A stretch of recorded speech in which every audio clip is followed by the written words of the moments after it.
At the conclusion of my interview with Professor Bill Green, I mentioned the bill offered by Mike Perry and Tom Emmer and others to amend the Minnesota Constitution to require a two-thirds vote of each house of the legislature and the approval of the governor to implement a federal law. I asked Professor Green if such an amendment passed and a governor vetoed a major federal law, how long it would be before the federals were massing at the border. Here's his reaction. I don't know how long it would take, but I mean, my first reaction is that that legislation, that concept it sounds familiar, and it's interesting to note how much, even though we're in the 21st century, we still hear a little bit of the 19th and 18th and 17th century language come up, and we may not, whether we learn from those lessons is left for the future to decide.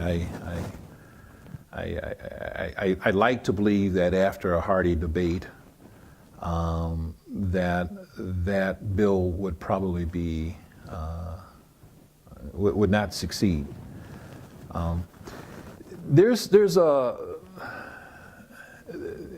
I've often wanted to hear a person in a debate say, okay, you want to go it alone. You want to be able to pick and choose which laws you're going to have. That's fine. How much money have you received for, floods that you got from the federal government to help the state?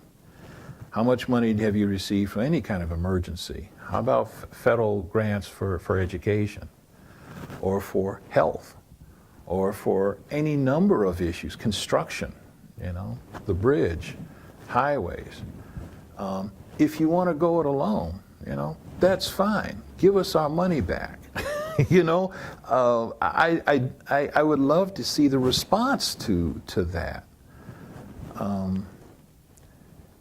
So I don't know what that bill is about, but it sounds very similar to what we've been talking about, and it doesn't seem to reflect